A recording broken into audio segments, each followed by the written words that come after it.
En période de crise, tout paraît s'accélérer. Les vieilles digues politiques et les tabous moraux semblent sauter les uns après les autres. Ce qui était impensable il y a peu devient plausible. Brutalement, dans le débat public, certains termes et certaines problématiques ont surgi, poussés par des organes médiatiques qui ont perdu leur indépendance. La déshumaniation de la figure de l'étranger est omniprésente et se répand dans le champ politique, y compris auprès des partis que nous croyons ancrés dans le giron de l'état de droit. Cette pente dangereuse fait irrémédiablement penser à la phrase de Primo Levi « Au bout de la chaîne, il y a le camp ». La fuite en avant est permise par l'époque, de moins en moins compréhensible, de plus en plus brouillée dans les imprécations et les gesticulations. L'information est partout et pourtant noyée dans le flot permanent de nouvelles. Elle devient paradoxalement moins accessible. À la crise financière de 2008, qui a secoué le monde, et se sont ajoutées des crises sociales, économiques et politiques qui en découlent directement. La crise climatique n'est plus une crise depuis longtemps, mais un état de fait. Elle a désormais une répercussion directe sur les politiques publiques et indirectement sur le traitement des minorités. En France comme ailleurs dans le monde, le climat sécuritaire s'est crispé après les épisodes d'attaques terroristes. Certaines libertés fondamentales ont été mises entre parenthèses. Les prolongations successives de l'état d'urgence, puis l'ajout de ces dispositions dans le droit commun, dans une inflation législative parfois inquiétante, interrogent les fondements mêmes de notre état de droit. Ce durcissement, en particulier en France, des méthodes de maintien de l'ordre en manifestation a conduit à de nombreuses atteintes à la liberté d'expression, autant qu'au droit de manifester. Ces atteintes, dénoncées par le précédent défenseur des droits de l'homme, Jacques Toubon, ces atteintes ne sont pas dignes d'un régime démocratique. C'est dans ce contexte particulièrement chargé que la crise sanitaire est venue perturber encore davantage la marche du monde, portant au grand jour les fractures sous-jacentes de nos sociétés. Dans le monde entier, les classes précaires ont subi bien plus durement que les plus privilégiés les coups et les contre-coups de la pandémie. Partout, les systèmes de santé ont tremblé quand ils ne se sont pas simplement écroulés. La réponse des États à la pandémie a également mis à mal les libertés fondamentales, et en particulier la liberté de circulation ou de manifestation.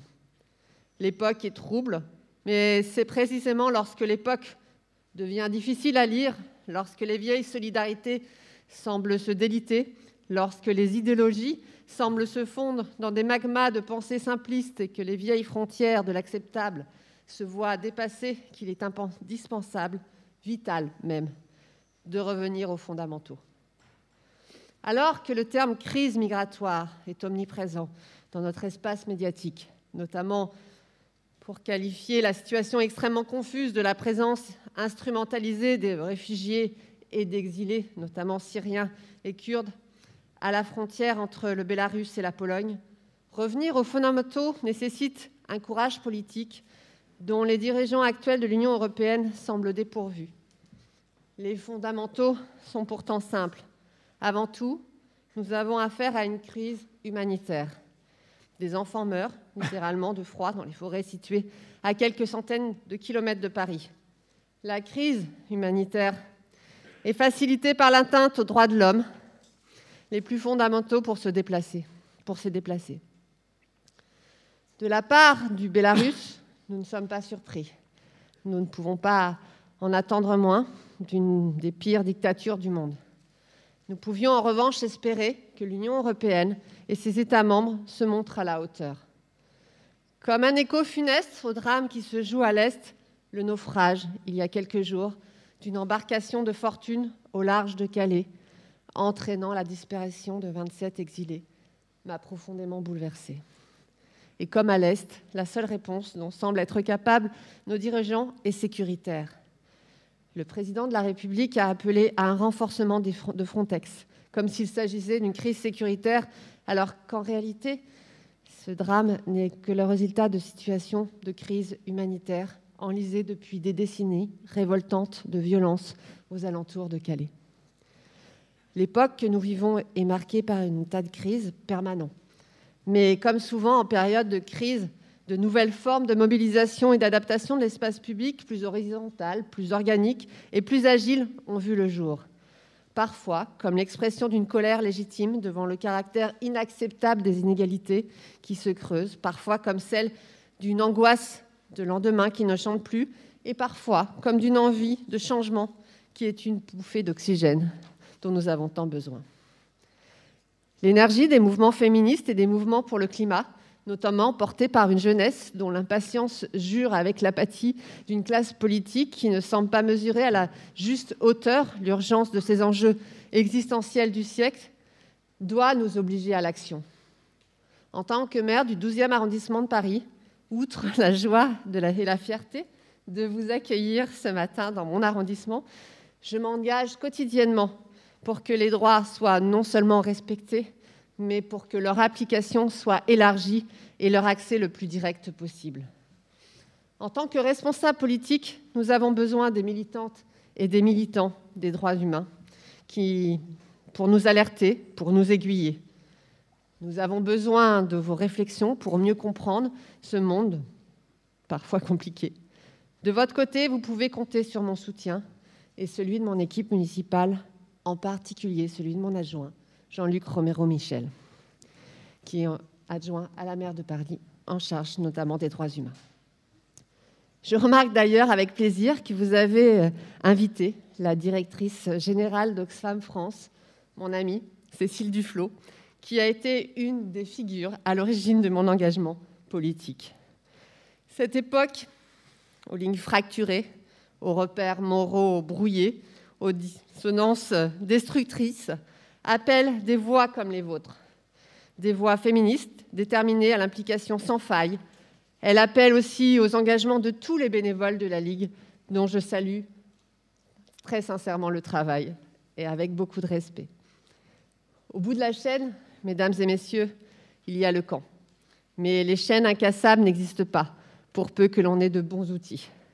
Je reste persuadée qu'aujourd'hui et demain, vous forgerez celles et ceux qui nous permettent de briser les chaînes, sans jamais perdre de vue que ce travail militant, plein de sens, est aussi indispensable qu'il doit être renouvelé en permanence.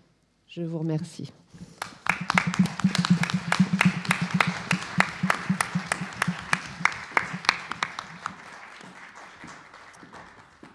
Madame la maire, cher Emmanuel, merci d'abord en effet de nous accueillir à nouveau dans cet espace Reuilly qui, pour nous est cher, puisque ça fait maintenant pas mal d'années qu'on y est, et surtout de pouvoir s'y retrouver en présentiel, comme on dit aujourd'hui. On doit distinguer le présentiel ou la visioconférence.